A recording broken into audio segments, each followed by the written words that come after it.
안녕하세요. 브레인레드 한의원 정덕진 원장입니다. 오늘 이 시간에는요, 저희 한의원에서 지능과 관련해서 치료를 받고 있는 지유 아이의 치료 사례를 계속 좀 소개를 해드리려고 합니다. 네, 오늘로 지유의 치료는요, 2개월 차, 60일 차에 접어들었습니다. 제일 처음 지유가 치료를 시작하게 된 거는요, 지능과 관련된 내용이었습니다. 생후 55개월 차죠. 그때 한 6살 때 이루어진 지능검사에서요, IQ가 73이 나왔습니다. 경계선 지능에 해당이 되죠. 물론 더 어렸을 때부터 발달과 관련해서 언어 발달이 느렸다는 것은 좀 명백하게 있었습니다. 그래서 어렸을 때부터 그 언어, 인지, 미술 치료를 받았는데요. 여기서 한 가지 조금 더 당부 말씀드리는 거는요, 지유는 돌 때까지는 괜찮아 보였습니다. 아빠라는 말도, 그리고 걷는 것도 돌 전후로 이루어졌는데, 그 두 돌 그 사이에서의 발달이 느렸고요. 그 시기가 조금 더 적극적인 개입이 있다라면 또 좋았습니다. 라는 생각도 들게 되죠. 네. 어쨌든 이렇게 해서 저희가 당시 지능검사의 결과를 보면은요, 다른 것보다 그 시공간 능력과 그리고 처리 속도에 대해서의 지능이 70대로 여타 다른 항목들보다 가장 낮은 축에 속했습니다.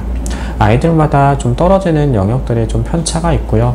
그리고 지유는 뇌파도 보게 되면은요, 두정령, 감각 연합 부위에서의 알파파 패턴이 좀 강했고요. 그리고 세타파도 강했습니다. 동시에 측지엽에서의 청지각 인식 능력도 좀 떨어지고 있었죠. 네. 그래서 지유가 지금 2개월 차까지 이루어지고 있는 치료는요, 당연히 뇌 혈류량과 그리고 뇌 산소 공급량을 늘려주는 것 뿐만이 아니라, 그리고 기타 신체의 신경, 뇌분비, 면역, 장 과민 등의 여러 가지 신체 문제들을 잡아주고 뇌 기능을 끌어올려주는, 지유 같은 경우에는 백아총력탕을 복용을 하고 있고요. 훈련으로는요, 뇌파 훈련과 그리고 청지각 훈련, IM 훈련, 그리고 시지각 훈련 모두 다 받고 있습니다. 각각의 훈련들이 다 의미가 있죠. 뇌파 훈련 같은 경우에는요, 뇌를 골고루 쓰게 해준다라고 생각해 주시면 되고요. 청지각은 청지각, 좀 소리적인 주의 능력을 키워주는 건데, 이것은 곧 머리를 잘 쓰게 해주는 것과 동일합니다. 그리고 IM이라는 훈련이 있는데요, 이것은 또한 좀 눈으로 보고 귀로 듣고 내가 몸으로 반응해서, 근데 그 반응을 0.0몇 초 차이로 세밀하게 짚어내기 때문에 결국 뇌의 섬세함과 협응 능력을 끌어내준 훈련이라고 생각하시면 됩니다. 그리고 시지각 훈련은 시각이 좋아지게 하는 훈련이죠. 어떻게든지 뇌를 쉬지 않고 안 쓰던 것들을 골고루 쓰게 만들어주는 것이 끊임없이 뇌 쪽으로의 시냅스의 재연접과 그리고 뇌의 인지와 단기 기억화를 장기 기억화를 돕고 뇌의 인지를 방해하는 요소들을 모두 제어 컨트롤하는, 지금 백아총명탕을 복용을 하면서 치료가 2개월 차를 경과를 했는데요. 중간중간 피드백이 이렇습니다. 당연히 지적으로 어려움이 있다라면요, 개인 교습은 따로 기본으로 깔고 가셔야 됩니다. 이렇게 개인 교습을 하고 해주시는 선생님들이 공통으로 입을 모아서 하시는 말씀이요, 착석과 집중 시간이 길어졌다입니다. 일단 뭔가 내가 집중을 방해하고 있는 요소들이 치료 초기부터 잡혀나가고 있다라는 거죠. 지금 그 치료 2개월 차 기준으로 좀 짚자면은요, 지금은, 그러니까 20분까지 집중이 가능하게 됐다라는 것입니다. 근데 이 20분도요, 어떤 이들에게서는 아무것도 아닌 집중 시간일 수도 있겠지만은요, 정말 지유에서만큼은 장족의 발전입니다. 네.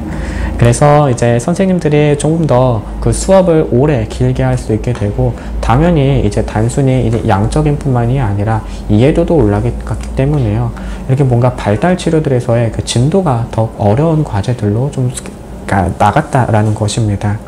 네.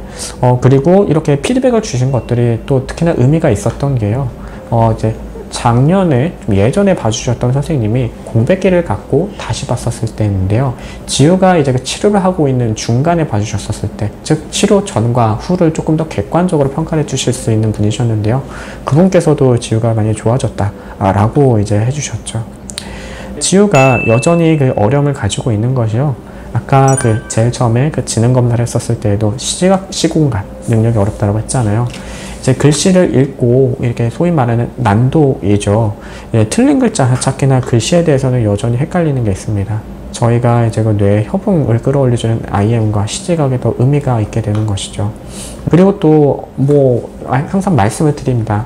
어머님 아버님이 바쁘시겠지만은요, 이게 자기 전에 예 그렇게 좀 뭔가 책을 짧은 글을 읽고 나서 이제 그 짧은 글에 대해서 이제 스스로가 내용을 요약해 가지고 정리하거나 자신의 감정을 짧게 요약해서 표현해 볼 수 있게 하는 것이 반복될수록 좋습니다. 지적인 부분에 대해서 어려움이 있는 경우라면은요, 뭔가 받아들이고 따라가기 급한 나머지 뭔가 사회성 면에서도 굉장히 수동적이게 될 수도 있습니다. 성격이 그렇지 않은 친구들은 또 그렇지 않을 수도 있는데요. 좀 그런 경우들이 많기 때문에 자기 자신을 좀 어떻게 보면 스스로가 뭐 부끄럽고 부족할 수도 있지만은요, 짧게라도 요약하고 자신의 입장을 밝히는 훈련이 어렸을 때부터 진행이 되어야 됩니다. 뭐 저희도 이제 이런 것들을 계속 좀 치료 처음부터 좀 당부를 드렸던 내용들이었던 거고요. 그래서 이제 조금 더 이런 선생님들의 피드백도 있었고, 그리고 이제 아까 말씀드린 IM 훈련도 네, 점수들이 계속 좀 좋아지고 있습니다. 네. 그래서 뭐 저희가 이제 IM 평가, 뭐 훈련이자 평가인데요. 이제 이렇게 좀 점수대별로 현재 그 나이대별로의 그 IM 점수를 통하여서 뇌 협응이 어느 정도 잘 되고 있구나, 또는 어디까지 도달해야 되는지의 현주소를 좀 보여주고 있는데요. 당연히 점수는 계속 좋아지고 있습니다.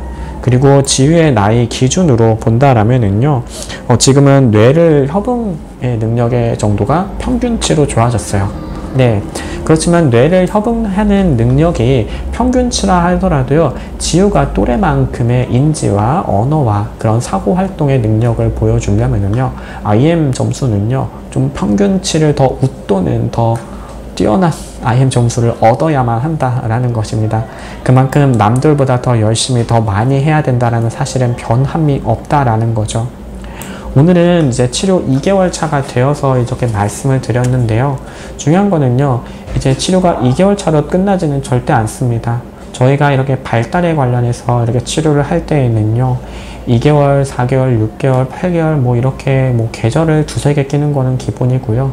아이가 성장해 나가면서 내용들은 어려워지고 교우관계는 바뀌고 또한 뭐 학교가 바뀔 수도 있고 하는 것들이 있습니다. 바뀌어 나가는 상황 가운데에서도 낯설거나 하지 않고 적응도 잘 하고 학습적인 것도 놓치지 않고 잘 따라갈 수 있도록 만드는 것, 그리고 그 따라가는 속도가 결코 더 처지지 않고 중간에 심리적인 좌절이나 낙담이나 또는 사춘기적인 감정과 맞물려서도 엇나가지 않을 수 있도록 성장가도의 그 호전세를 끊기지 않게 이어나가는 것, 그것이 정말 중요한 것이기 때문에요. 뭐 지휘의 치료의 중간중간 경과에 대해서 이제 계속 좀 말씀을 드리겠지만은요, 정말 이런 치료는 어떻게 보면은 평생을 가야 한다라는 생각으로 해주셔도 무방합니다. 물론 저희 원에서의 치료가 평생을 간다라고도 하지 않으셔도 됩니다. 다만 이 아이가 성인이 되기까지 또는 성인이 된 후에라도 지속적인 관심과 관리가 필요하다라는 것이죠. 네, 그래서 2개월 차에 있었을 때 지우는 이제 좀 좋은 경과를 보이고 있고요. 앞으로도 저희가 계속 좀 지우가 어떤 방식으로 해보았기 때문에 무엇이 얼마만큼의 속도로 좋아지고 있고, 그리고 또 앞으로의 치료 계획은 어떤지에 대해서도 또 다음에 또 찾아뵙도록 하겠습니다. 감사합니다.